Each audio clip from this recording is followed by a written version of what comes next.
जब हम बजट को डिफाइन करते हैं तो बजट के अंदर हमारे दो स्टेप्स होते हैं, यानी budget is a annual statement of estimated receipts and estimated expenditure. अब वो एस्टिमेटेड एक्सपेंडिचर को यहाँ पर डिस्कस कर रहे हैं, यानी जो गवर्नमेंट बजट के अंदर एस्टिमेटेड एक्सपेंडिचर होगा that is called as budget expenditure, और जो गवर्नमेंट की एक्सपेंडिचर होगा वो दो कैटेगरीज में डिवाइड होगा, रेवेन्यू और कैपिटल एक्सपेंडिचर में। अब रेवेन्यू एक्सपेंडिचर का मतलब क्या होता है? अगर मैं एक्चुअल मीनिंग वाइज ना जाऊं तो मैं अगर एक बेसिक मीनिंग बताऊं तो revenue expenditure like in accounts, revenue मतलब रेकरिंग एक्सपेंडिचर, गवर्नमेंट का एक्सपेंडिचर जो रेगुलर बेसिस पे होता है वो हमारा रेवेन्यू एक्सपेंडिचर है, और जो नॉन रेकरिंग बेसिस पे होता है वो हमारा कैपिटल एक्सपेंडिचर होता है। लेकिन जब हम इसको इकोनॉमिक्स की टर्मिनोलॉजी में डिफाइन करते हैं, इकोनॉमिक्स टर्मिनोलॉजी को जब हम इकोनॉमिक्स की लैंग्वेज में डिफाइन करते हैं तो रेवेन्यू एक्सपेंडिचर की मीनिंग हो जाती है neither creates any asset nor causes any reduction in the liability of the government. यानी कोई भी ऐसा एक्सपेंडिचर जो गवर्नमेंट करेगी लेकिन ना तो उससे कोई एसेट क्रिएट होगी और ना ही कोई उससे हमारी लायबिलिटी डिक्रीज होगी। यानी कोई भी ऐसा एक्सपेंडिचर जिसका एसेट के इंक्रीज होने से या लायबिलिटी के डिक्रीज होने से लिंक नहीं है वो हमारा रेवेन्यू एक्सपेंडिचर है। आप ऐसा भी कह सकते हैं कि जो हमारे एसेट और लायबिलिटी को अफेक्ट ना करता हो, क्रिएशन ऑफ एसेट और रिडक्शन लायबिलिटी के फॉर्म में, वो हमारा रेवेन्यू एक्सपेंडिचर होता है। तो ये एक्सपेंडिचर हमारा रेकरिंग इन नेचर है। रेकरिंग इन नेचर मतलब बार बार होगा। सेकेंड फीचर इज ये गवर्नमेंट को अपनी नॉर्मल फंक्शनिंग ऑफ गवर्नमेंट की जो अपने नॉर्मल फंक्शनिंग मतलब जो गवर्नमेंट को डे टू डे ऑपरेशंस करने होते हैं या गवर्नमेंट डिफरेंट सर्विसेज प्रोवाइड करती है, तो गवर्नमेंट की डे टू डे फंक्शनिंग में और नॉर्मल सर्विस प्रोविजन में जो खर्चे किए जाते हैं, इनका मतलब खर्च करना, उन एक्सपेंस को हम लोग रेवेन्यू एक्सपेंडिचर कहते हैं। अब जैसे गवर्नमेंट अपने एम्प्लॉयज को रेगुलर सैलरीज देती है, पेंशंस देती है, गवर्नमेंट रेगुलर इंटरेस्ट की पेमेंट करती है, government different administrative departments run करती है, जैसे लोकल लेवल पे म्यूनिसिपल कॉर्पोरेशंस होती हैं, स्टेट लेवल पे होती है, नेशनल लेवल पे डिफरेंट एडमिनिस्ट्रेटिव बॉडीज होती हैं गवर्नमेंट की, डिफेंस सर्विसेज होती हैं, हेल्थ यानी मेडिकल सर्विसेज हैं, ग्रांट्स टू स्टेट है, जो डिफरेंट स्टेट्स होती हैं गवर्नमेंट से रेगुलर हेल्प मांगती हैं तो गवर्नमेंट को लगातार उनको असिस्ट करना होता है, फाइनेंशियल असिस्टेंस देनी होती है। तो ये कुछ एग्जाम्पल रेगुलर एक्सपेंस के हैं। तो जब गवर्नमेंट इन एक्सपेंसेस को करती है तो इन एक्सपेंस को रेगुलर बेसिस पे किया जाता है, और ये गवर्नमेंट के नॉर्मल खर्चे हैं, यानी नॉर्मल ऑपरेशन के दौरान किए जाने वाले खर्चे हैं। इन खर्चों को अगर हम पढ़ें तो इससे हमारी कोई एसेट क्रिएट नहीं हो रही है। सैलरी पे करी, कोई एसेट नहीं आई। पेंशन पे कर रहे हैं, कोई एसेट नहीं आ रही है। इंटरेस्ट पे कर रहे हैं, कोई एसेट नहीं आ रही है। तो इनमें किसी भी एक्सपेंस को करने से गवर्नमेंट को एसेट नहीं मिल रही है और ना ही यहाँ से कोई गवर्नमेंट की लायबिलिटी रिड्यूस हो रही है। तो इन एक्सपेंसेस को हम गवर्नमेंट के रेवेन्यू एक्सपेंडिचर कहते हैं।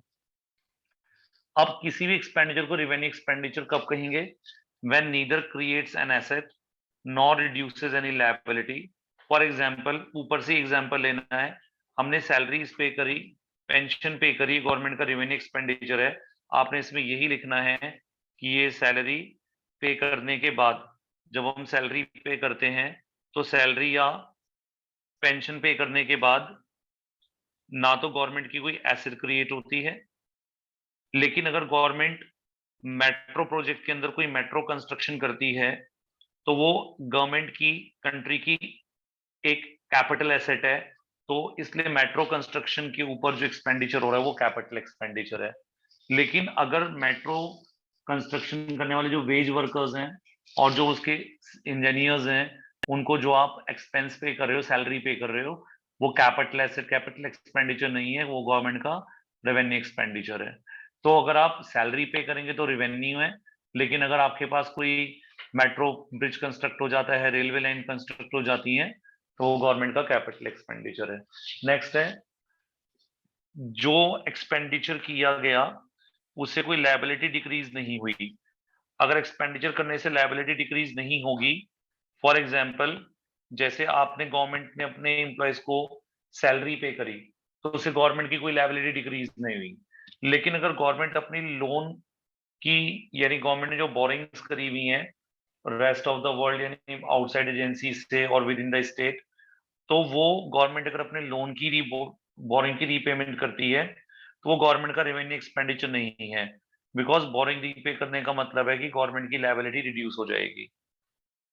तो गवर्नमेंट जब कोई प्रोजेक्ट के ऊपर एक्सपेंडिचर करती है तो वो कैपिटल एक्सपेंडिचर है, क्योंकि उससे एसेट क्रिएट हो रही है। जब गवर्नमेंट अपनी किसी लायबिलिटी को रीपे करती है तो गवर्नमेंट की लायबिलिटी रिड्यूस होती है, ये भी कैपिटल एक्सपेंडिचर है।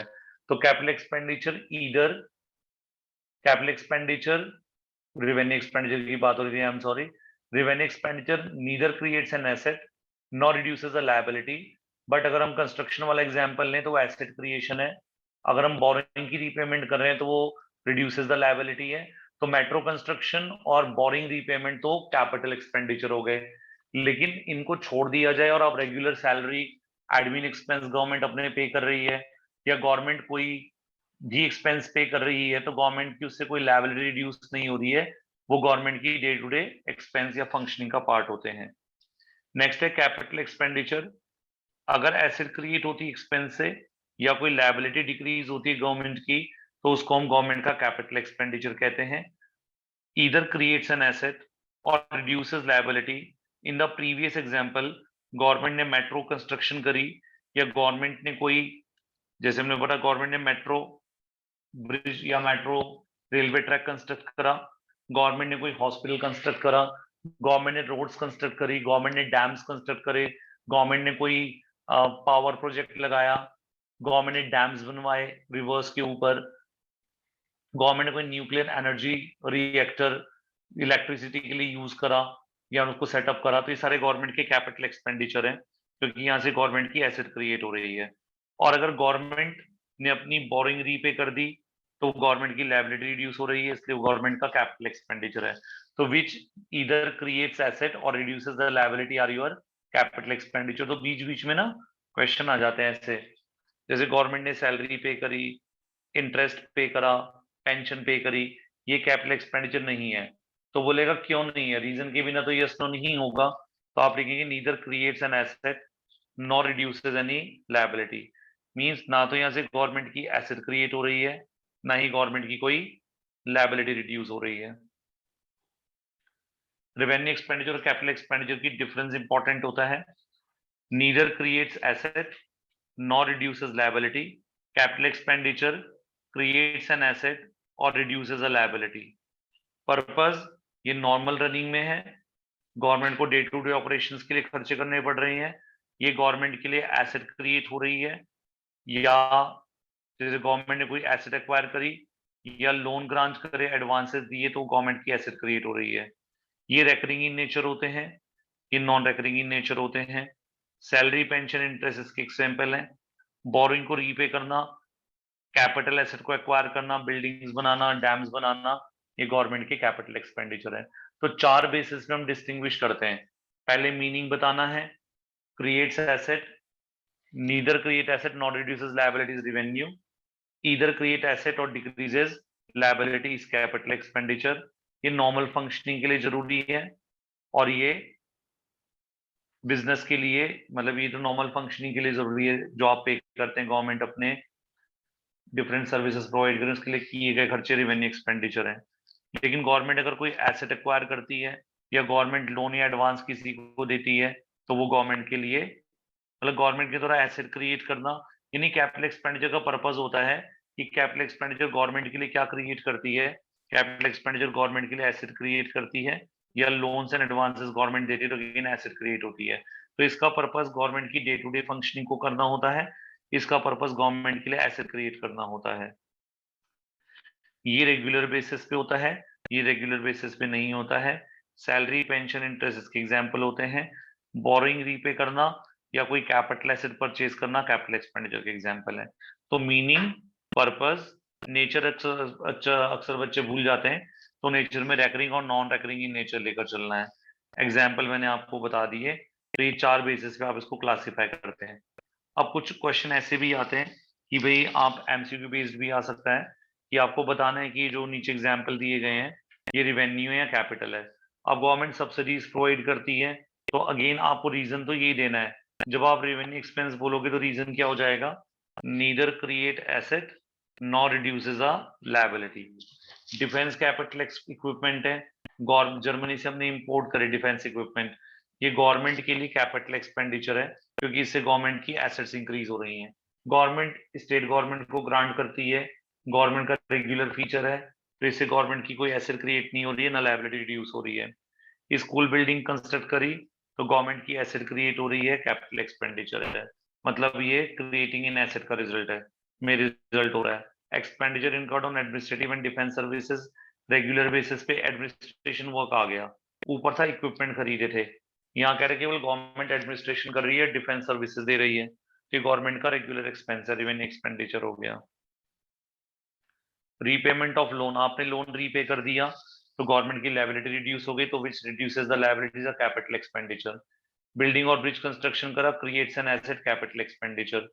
सैलरी स्टाफ को पे करी, हॉस्पिटल के गवर्नमेंट हॉस्पिटल के स्टाफ को, डॉक्टर को, नर्सेस को हमने सैलरी पे करी, तो हमारा रेवेन्यू एक्सपेंडिचर, क्योंकि ये हॉस्पिटल के एडमिनिस्ट्रेशन के रेगुलर बेसिस के एक्सपेंस है। आपने 20 क्रेन्स खरीदी फ्लाईओवर बनाने के लिए, ये गवर्नमेंट की कैपिटल एसेट है, बिकॉज इससे गवर्नमेंट की एसेट इंक्रीज हो रही है, तो ये कैपिटल एक्सपेंडिचर है। Amount borrowed from USA repaid, government ने यूएसए से बोरिंग करी थी, वो अपनी बोरिंग रीपे कर दी, बोरिंग रीपे करी तो लायबिलिटी रिड्यूस हो गई, तो लायबिलिटी रिडक्शन कैपिटल एक्सपेंडिचर है। गवर्नमेंट ने टैक्सेस कलेक्ट करे, गवर्नमेंट का एक्सपेंडिचर है, जैसे गवर्नमेंट ने अपने टैक्स डिपार्टमेंट बना रखे, उसमें टैक्स ऑफिसर्स हायर करे हुए हैं, तो उनको सैलरी पे करी है, जो सेटअप बनाया हुआ है, तो वो कह रहा है कि गवर्नमेंट के रेगुलर नेचर के खर्चे हैं, ना तो इससे गवर्नमेंट की एसेट क्रिएट हुई है, ना कोई गवर्नमेंट की लायबिलिटी क्रिएट हुई है। अगर हम यहाँ पर ये बोल लें कि गवर्नमेंट ने टैक्स लिया तो गवर्नमेंट के पास पैसा आ गया तो एसेट क्रिएट हुई है, वो ये नहीं कह रहा पैसा आ गया, वो कह रहा है गवर्नमेंट ने टैक्स कलेक्ट करके पैसा ले लिया, ये नहीं बोल रहा है। वो कह रहे हैं गवर्नमेंट ने अपना टैक्स डिपार्टमेंट सेटअप करा ताकि लोगों पे टैक्स लगाया जा सके और उसको रियलाइज किया जा सके, तो गवर्नमेंट के एडमिनिस्ट्रेशन एक्सपेंस है, तो गवर्नमेंट का रेवेन्यू एक्सपेंडिचर होगा। गवर्नमेंट ने अपने डिपार्टमेंट के लिए कंप्यूटर्स खरीदे, गवर्नमेंट की एसेट इंक्रीज हो रही है, तो कैपिटल एक्सपेंडिचर है। गवर्नमेंट ने स्कॉलरशिप दी स्टूडेंट्स को, तो गवर्नमेंट रेगुलर बेसिस पे स्कॉलरशिप देती है, तो ये रेवेन्यू एक्सपेंडिचर से गवर्नमेंट की कोई एसेट क्रिएट नहीं हो रही है और ना ही कोई लायबिलिटी रिड्यूस हो रही है। इसके बाद नेक्स्ट टॉपिक सबसे इंपॉर्टेंट टॉपिक है, इसमें न्यूमेरिकल भी आता है और इसमें न्यूमेरिकल भी आता है और ये थ्योरेटिकली भी बहुत इंपॉर्टेंट है टॉपिक। नेक्स्ट टॉपिक हमारा टाइप्स ऑफ बजट। देखें, वो कह रहा है कि गवर्नमेंट का जो बजट होगा वो बैलेंस बजट, सरप्लस बजट या डेफिसिट बजट हो सकता है। अब बोला जाए कि बैलेंस बजट क्या होता है। देखिए, गवर्नमेंट के एस्टिमेटेड रिसिप्ट्स हैं, गवर्नमेंट के एस्टिमेटेड एक्सपेंडिचर हैं। अगर हमारे एस्टिमेटेड एक्सपेंडिचर और गवर्नमेंट के एस्टिमेटेड एक्सपेंडिचर इक्वल बैठ जाएं, यानी when total estimated expenditure is equals to estimated receipts, then that is called as balance budget.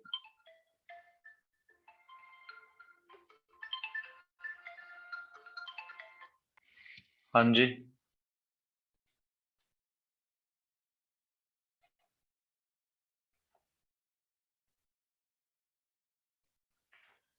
तो गवर्नमेंट बजट बैलेंस बजट कब होता है, जब गवर्नमेंट का एस्टिमेटेड गवर्नमेंट एक्सपेंडिचर, गवर्नमेंट, देखें इसमें एक बात याद रखनी है आपने कि गवर्नमेंट का जब एस्टिमेटेड रिसिप्ट किससे ग्रेटर है, एस्टिमेटेड एक्सपेंडिचर से, तो वो सरप्लस बजट है। अगर एस्टिमेटेड रिसिप्ट्स कम है और एस्टिमेटेड एक्सपेंडिचर ज्यादा तो डेफिसिट बजट है। लेकिन जब दोनों बराबर हो जाए, गवर्नमेंट का एस्टिमेटेड एक्सपेंडिचर और एस्टिमेटेड रिसिप्ट्स क्या हो, दोनों इक्वल हो, तो फिर वो बैलेंस बजट है। यूजुअली बैलेंस्ड बजट को अचीव करना पॉसिबल नहीं होता, ये एक नेक्स्ट टू इम्पॉसिबल चीज होती है। तो गवर्नमेंट का जो बजट होता है वो सरप्लस या डेफिसिट होता है। इसलिए नेक्स्ट टॉपिक हमारा आता है मेजर्स ऑफ गवर्नमेंट डेफिसिट। अब गवर्नमेंट के डेफिसिट मतलब अगर वो कह रहा है कि गवर्नमेंट का बजट डेफिसिट बजट है, तो डेफिसिट बजट कब होगा? जब गवर्नमेंट के एस्टिमेटेड एक्सपेंडिचर ग्रेटर होंगे किससे? एस्टिमेटेड रिसिप्ट से, तो there will be a deficit budget. अब वो कह रहा है कि इस डेफिसिट बजट को हम कैसे मेजर करते हैं। सबसे पहले टर्म है बजटरी डेफिसिट। अब इसको थोड़ा सा बात को समझें। वो कह रहा है बजट डेफिसिट है। अभी तक आपने ऊपर डेफिनेशन में देखा एस्टिमेटेड रिसिप्ट पहले लिखा है और एस्टिमेटेड एक्सपेंडिचर बाद में लिखा हुआ है। लिखा हुआ है estimated receipt equals to estimated expenditure, फिर लिखा हुआ है सरप्लस में estimated receipts are more than estimated expenditure, फिर लिखा हुआ है estimated receipt are less than the estimated expenditure. तो इसमें रिसिप्ट वर्ड पहले, लेकिन जब हम प्योरली किसको डिफाइन करते हैं? डेफिसिट को। तो आप इस फॉर्मूले में देखिए लेफ्ट हैंड साइड पे आपके पास क्या आ रहा है? एक्सपेंडिचर, और राइट साइड पे क्या आ रही है? रिसिप्ट। उसका कारण ये है कि आप क्या वर्ड यूज कर चुके हो? बोलो। डेफिसिट वर्ड यूज कर चुके हैं। तो डेफिसिट कब आता है? जब गवर्नमेंट के एक्सपेंडिचर और टोटल रिसिप्ट में टोटल एक्सपेंडिचर क्या होगा? ज्यादा होगा किससे? टोटल रिसिप्ट से। तो वो बजटरी डेफिसिट है। अब देखिए इन्होंने यहां पर वर्ड यूज करा टोटल एक्सपेंडिचर। अब जब यहाँ टोटल एक्सपेंडिचर वर्ड यूज करा तो उन्होंने यहाँ ये नहीं कहा कि कौन से एक्सपेंडिचर। तो टोटल एक्सपेंडिचर का मतलब है कि अब आपका चाहे वो रिवेन्यू नेचर का एक्सपेंडिचर है, चाहे वो आपका कैपिटल नेचर का एक्सपेंडिचर है, इन दोनों को मिलाकर के क्या कहा जाएगा? Total expenditure. और टोटल रिसिप्ट वर्ड का मतलब क्या है? यानी revenue plus capital expenditure equals to total expenditure and revenue receipts and capital receipts are equals to total receipts। इसका मतलब जब गवर्नमेंट की total expenditure revenue plus capital exceed करते हैं टोटल रिसिप्ट को, वेदर ऑफ रेवेन्यू नेचर और of capital nature, that is excess of total expenditure over total receipt of the government is known as budgetary deficit. दोबारा बोलूं। अब इस वाले table में आप देखें, यहां पर गवर्नमेंट का रेवेन्यू एक्सपेंडिचर की बात हो रही है, यहां पर गवर्नमेंट की रेवेन्यू रिसिप्ट की बात हो रही है। तो रेवेन्यू रिसिप्ट और revenue expenditure and revenue receipt की बात हो रही है। अगर सिर्फ हम लोग यहां देखेंगे, अब सिर्फ हम लोग अगर रेवेन्यू आइटम्स को लें, यानी revenue expenditure exceeds the revenue receipt, then that is called as revenue deficit. यदि हमारा रेवेन्यू नेचर का आइटम कंसीडर होंगे, revenue expenditure exceeds the revenue receipt, then that is called as revenue deficit. और फिर budgetary deficit क्या है? Budgetary deficit में तो टोटल रिसिप्ट लेनी है और टोटल एक्सपेंडिचर लेने हैं। टोटल एक्सपेंडिचर मतलब चाहे रेवेन्यू है या कैपिटल है, दोनों लेने हैं। और टोटल रिसिप्ट मतलब दोनों रिसिप्ट लेनी, चाहे वो रेवेन्यू है या कैपिटल है। लेकिन जब हम ये बजटरी डेफिसिट है, लेकिन जब हम सिर्फ रेवेन्यू डेफिसिट को मेजर करते हैं तो रेवेन्यू डेफिसिट में सिर्फ रेवेन्यू एक्सपेंडिचर और रेवेन्यू रिसिप्ट का डिफरेंस लेना है। दोबारा बोलूं। अब हम ये मान चुके हैं कि रेवेन्यू डेफिसिट है, तो रेवेन्यू डेफिसिट में इनको वैसे वर्ड ही यूज करना चाहिए था। ये माइनस का सिंबल तो लगा रखा है, लेकिन माइनस की जगह सिंबल किसका लगाना चाहिए था? ग्रेटर देन का। When revenue expenditure exceeds the revenue receipt, then that is called as revenue deficit. दोबारा बोलूं। अब फिस्कल डेफिसिट क्या होता है? इसको छोड़ दीजिए, वर्ड पे ध्यान दीजिए। टोटल एक्सपेंडिचर, जब टोटल एक्सपेंडिचर कहेगा तो इसका मतलब चाहे वो एक्सपेंडिचर किस नेचर का हो, रेवेन्यू नेचर का हो, चाहे फिर वो कैपिटल एक्सपेंडिचर हो। या टोटल एक्सपेंडिचर में से टोटल रिसिप्ट को लेना है। अब टोटल रिसिप्ट मैं ऊपर बता चुका हूं, रिसिप्ट दो तरह की होती है, एक रेवेन्यू और एक कैपिटल। लेकिन टोटल रिसिप्ट क्या उसने हाईलाइट करा है, बोला टोटल रिसिप्ट लेनी है, और उसमें क्या नहीं लेनी है? क्या लिखा है? जल्दी पढ़ो। एक्सक्लूडिंग बोरिंग्स नहीं लेनी है उसके अंदर। अब बोरिंग टोटल रिसिप्ट के अंदर दो तरह की रिसिप्ट होती हैं, एक होती है रेवेन्यू रिसिप्ट और एक कैपिटल रिसिप्ट। आप बताएं बोरिंग किन में से किस में फॉल करती है? बोरिंग किस कैटेगरी में फॉल करती है, रेवेन्यू रिसिप्ट में या कैपिटल रिसिप्ट में?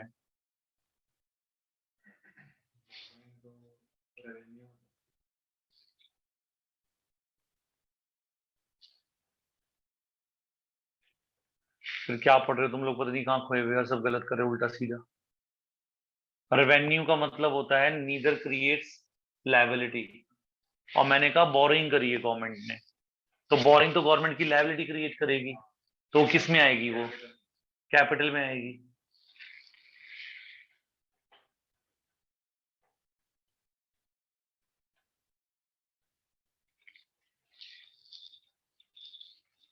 भाई बोरिंग कैपिटल रिसिप्ट होती है।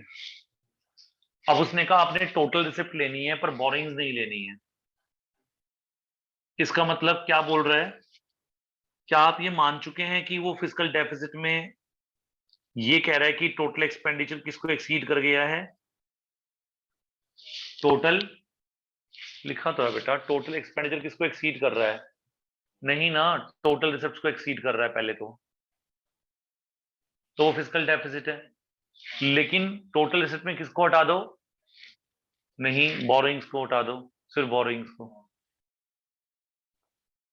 सेल ऑफ एसेट तो ले सकते हो, सिर्फ टोटल रिसिप्ट में किसको नहीं लेना है? बोरिंग को नहीं लेना। अब क्यों पता है आपको? ये सुनना ध्यान से। मान लेते हैं कि गवर्नमेंट के एक्सपेंडिचर 100 करोड़ का है, एस्टिमेटेड एक्सपेंडिचर, और गवर्नमेंट के पास जो टोटल रिसिप्ट है, चाहे वो रेवेन्यू है या कैपिटल, टोटल लिखा हुआ है ना, ये टोटल रिसिप्ट मान लेते हैं गवर्नमेंट के पास मात्र 60 करोड़ की है। लेकिन इस कैपिटल के अंदर ये 60 करोड़ की टोटल हमारी रिसिप्ट्स हैं। अब एक्सपेंडिचर कितने करोड़ का है?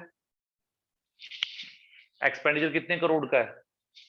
अरे इतनी धीमी धीमी क्यों चल रहे हो तुम लोग यार? अरे नहीं यार, टोटल एक्सपेंडिचर 100 करोड़ का है और गवर्नमेंट की टोटल रिसिप्ट कितने करोड़ की हैं? 60 करोड़ की हैं। तो गवर्नमेंट का डेफिसिट फिस्कल कितना आ रहा है? 40 करोड़ आ रहा है। ठीक है ये। अब 40 करोड़ गवर्नमेंट को कहां से अरेंज करने पड़ेंगे? गवर्नमेंट में जितनी कैपिटल रिसिप्ट हो सारे मिलाकर तो कितनी हो गई? 60 करोड़ हो गई। रिवेन्यू रिसिप्ट भी आ गई इसके अंदर और कैपिटल रिसिप्ट भी आ गई इसके अंदर। अब सारी रिसिप्ट तो इसके अंदर आ गई। इसका मतलब गवर्नमेंट ने केवल 60 करोड़ का ही टोटल रिसिप्ट अर्न करी रिवेन्यू और कैपिटल रिसिप्ट की, जबकि एक्सपेंडिचर कैपिटल रेवेन्यू मिलाकर कितने थे? 100 करोड़ थे। तो क्या करेंगे? इसका मतलब ये हो गया कि 40 करोड़ की गवर्नमेंट को क्या करनी पड़ी होगी? बहुत पड़ी होगी। यानी गवर्नमेंट ने अपने फिस्कल डेफिसिट को कहां से कवर करा होगा? बोरिंग से करा होगा। तो fiscal deficit is always equals to, rule रट लीजिएगा, इज ऑलवेज इक्वल्स टू, बोलो क्या? बोरोइंग। अब यहां क्या लिखा था? Excluding borrowing. एक्सक्लूडिंग बोरोइंग मेरी रिसिप्ट कितनी है? 60 करोड़ की। और खर्चे कितने हैं? 100 करोड़ के। यानी गवर्नमेंट की रिसिप्ट कम होने ने कम थी, तो गवर्नमेंट की एक्सपेंडिचर ज्यादा थे, रिसिप्ट कम थी। तो excess expenditure has forced the government to make a borrowing of 40 crore. Government को 40 करोड़ की बोरिंग करनी पड़ गई है यहां पर। तो बोरिंग की वैल्यू को हम क्या कहते हैं एक तरह से? अर्पित चेहरा आगे करो थोड़ी सी।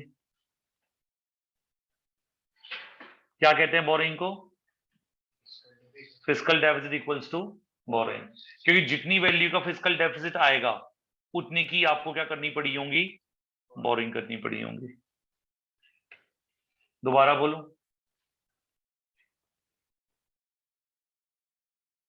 ये बात समझ आ रही है? पक्का? चलो अब सुनेंगे ध्यान से। जब गवर्नमेंट बोरिंग करती है, जब गवर्नमेंट बोरिंग करती है, सुनते जाइएगा, तो गवर्नमेंट को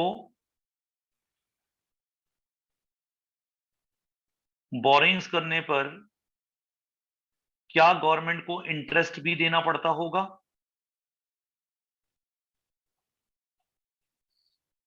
भाई कोई भी बोरिंग करे, मैं करूं, आप करें, कोई बिजनेस बोरिंग करे, गवर्नमेंट बोरिंग करे, ब्याज तो सभी को देना पड़ेगा। जब गवर्नमेंट बोरिंग करती है तो वो ब्याज भी नॉन पेमेंट की कंडीशन में, एक क्वेश्चन पूछने और, जो इंटरेस्ट है वो गवर्नमेंट का कौन सा एक्सपेंडिचर है? रिवेन्यू एक्सपेंडिचर है या कैपिटल एक्सपेंडिचर है?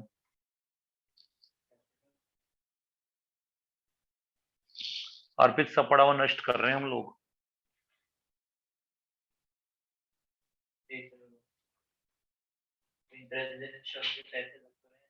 अरे भाई पैसे लगने से नहीं है ना। हाँ कुछ क्रिएट नहीं हो रहा, लायबिलिटी रिड्यूस हो रही है। देखो आप, payment of salary, payment of interest, payment of pension, ये गवर्नमेंट की क्या है सारे? ये गवर्नमेंट के रिवेन्यू एक्सपेंडिचर है सारे। Is not a capital expenditure these, क्योंकि ना तो एसेट क्रिएट करें ना कोई लायबिलिटी रिड्यूस कर रहे हैं। तो इंटरेस्ट पेमेंट क्या होती है? बोरिंग पे जो इंटरेस्ट पे करोगे वो कौन सा एक्सपेंडिचर बनेगा आपका? बोरिंग पे जो इंटरेस्ट पे करोगे कौन सा एक्सपेंस होगा? ये रिवेन्यू एक्सपेंडिचर होगा आपका। जब आप इंटरेस्ट पे नहीं करोगे तो इंटरेस्ट भी किस में जुड़ जाएगा?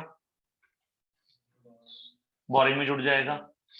जैसे जैसे इंटरेस्ट बोरिंग में जुड़ता जाएगा आपका फिस्कल डेफिसिट क्या होता चला जाएगा? इंक्रीज होता चला जाएगा। फिर आप इसको पे करने के लिए और बोरिंग करोगे, फिर आप उसके ऊपर दोबारा ब्याज पे करोगे। तो जब एक बारी कंट्री किस में फंस जाती है? फिस्कल डेफिसिट में, तो उसे बाहर आ पाना बहुत ज्यादा क्या होता है? मुश्किल होता है, क्योंकि गवर्नमेंट के खर्चे लगातार बढ़ते जाते हैं। ठीक है ये। अब मुझे ये देखना है कि मेरी जो फिस्कल डेफिसिट है उसके अंदर प्रिंसिपल बोरिंग कितनी है और इंटरेस्ट ऑब्लिगेशंस कितनी है। तो मैं क्या करूंगा, टोटल फिस्कल डेफिसिट में से किसको माइनस कर दूंगा? इंटरेस्ट ऑब्लिगेशंस को माइनस कर दूंगा। क्योंकि मैंने कहा ना फिस्कल डेफिसिट के अंदर क्या चीज जुड़ जाती है? बोरिंग के साथ क्या जुड़ जाता है?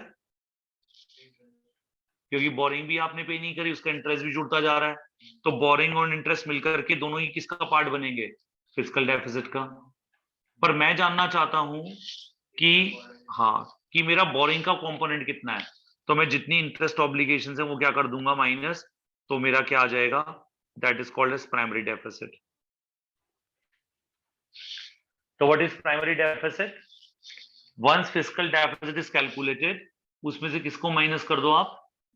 इंटरेस्ट ऑब्लिगेशंस को। तो रिमेनिंग फिस्कल डेफिसिट क्या होगा? प्राइमरी डेफिसिट होगा।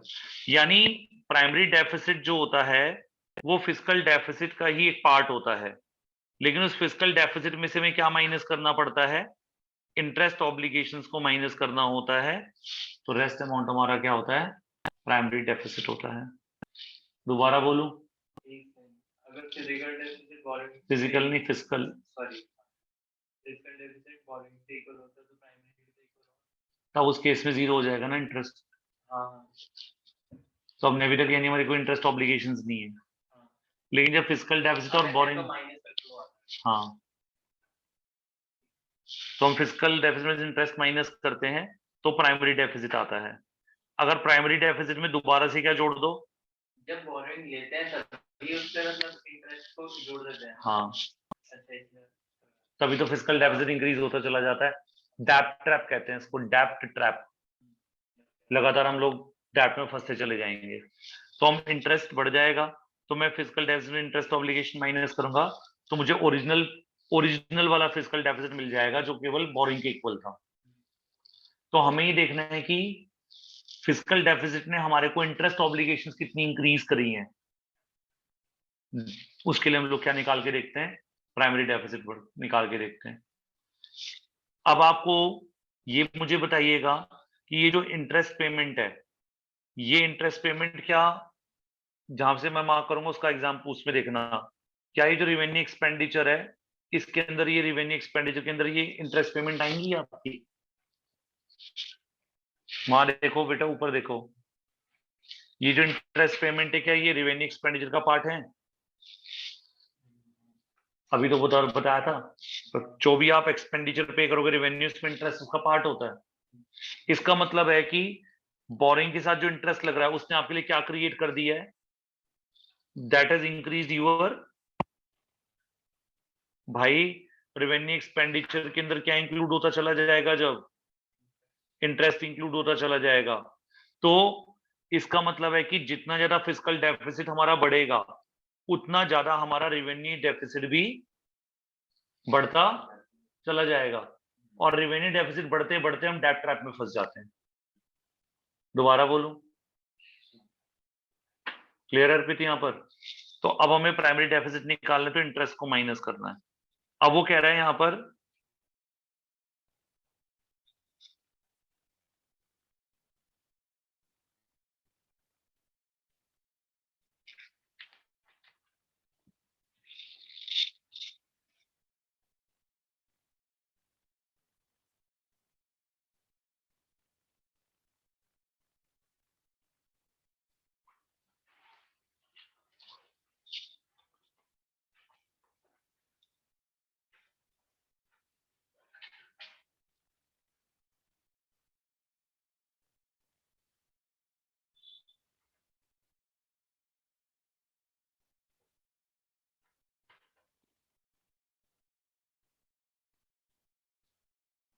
ये लाइन पढ़ेंगे।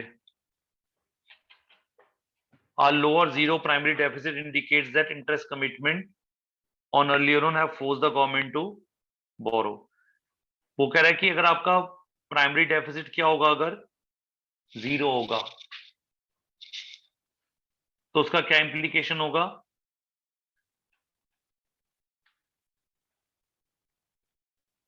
जो हमने पहले कभी लोन लिए थे उसने गवर्नमेंट को फोर्स किया है मोर बोरोइंग करने के लिए। कैसे?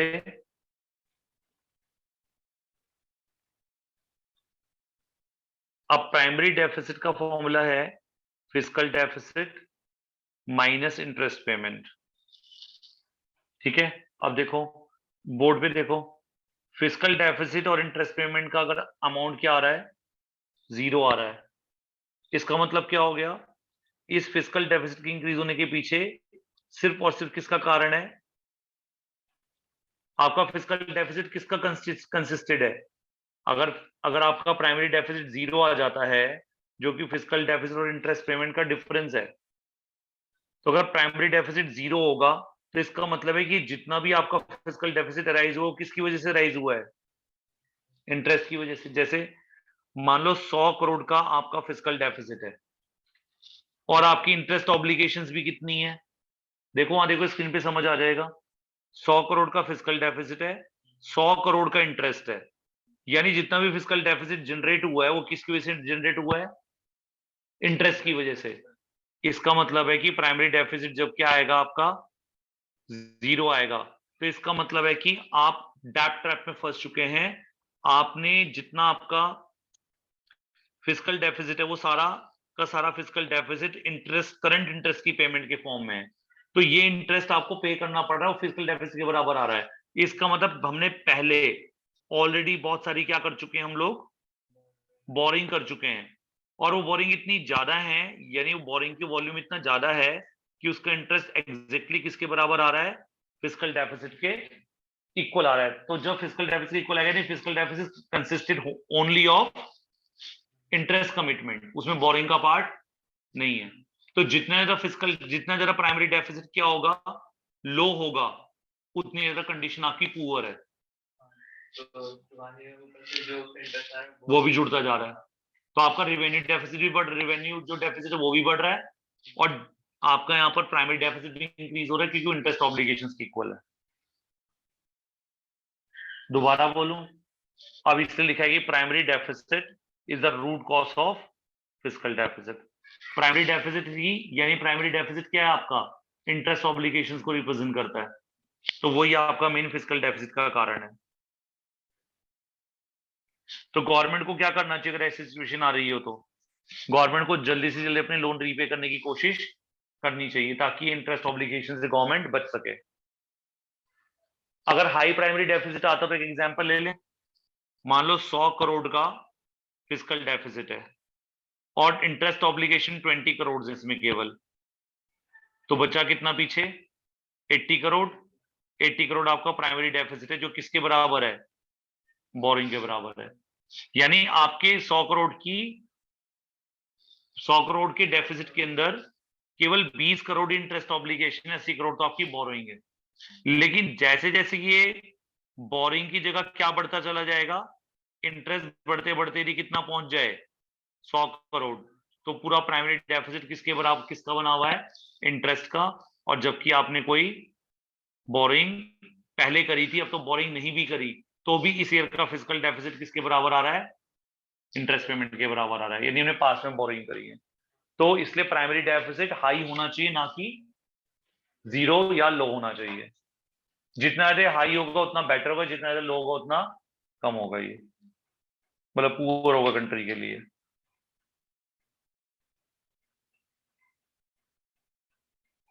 प्राइमरी डेफिसिट किसका डिफरेंस होता है? फिजिकल माइनस इंटरेस्ट का। और फिजिकल डेफिसिट क्या होता है? Total expenditure minus total estimated receipt excluding boring. ये इंडिकेट करता है कि गवर्नमेंट ने बोरिंग करी होगी बिना ब्याज के, एक्सक्लूडिंग इंटरेस्ट पार्ट। ये बताता है कि टोटल बोरिंग रिक्वायरमेंट की वजह से मतलब it indicates total boring requirement of the government including interest. Physical deficit के अंदर इंटरेस्ट भी इंक्लूड हो जाता है। और जो प्राइमरी डेफिसिट है वो फिजिकल माइनस इंटरेस्ट पेमेंट होता है, और जो फिजिकल डेफिसिट है वो total expenditure minus total receipt होता है एक्सक्लूडिंग बोरिंग। सेम है, फॉर्मूला लिख दिया ना, मीनिंग पे तो फॉर्मूले में लिखेंगे, इससे कुछ नया नहीं आएगा। अब ये छोटे छोटे न्यूमेरिकल हैं इसके। एक्सपेंडिचर में से रेवेन्यू माइनस करा, रेवेन्यू डेफिसिट आ गया। टोटल एक्सपेंडिचर में से टोटल माइनस करा, बोरिंग हटा करके, तो फिजिकल डेफिसिट आ गया। फिजिकल डेफिसिट में से हमने इंटरेस्ट ऑब्लिगेशन को माइनस करा, तो प्राइमरी डेफिसिट आ गया।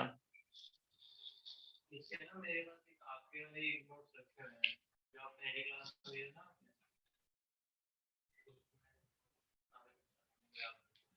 कुछ नहीं है। अभी आपको वैसे कितना समझ में आया ये वाला? ये टॉपिक वो कुछ नाम का थोड़ा सा इधर उधर है, तो याद तो करना पड़ेगा। एक मिनट में क्लास क्लोज करूंगा फिर बात। अब आप लोग बेटा ये जो मैंने आपको भेजी हुई ना पीडीएफ, इसकी न्यूमेरिकल करना आप एक बार बजट के, और इस चैप्टर को प्रिपेयर कर लीजिए आप लोग। ठीक है बेटा? Okay sir.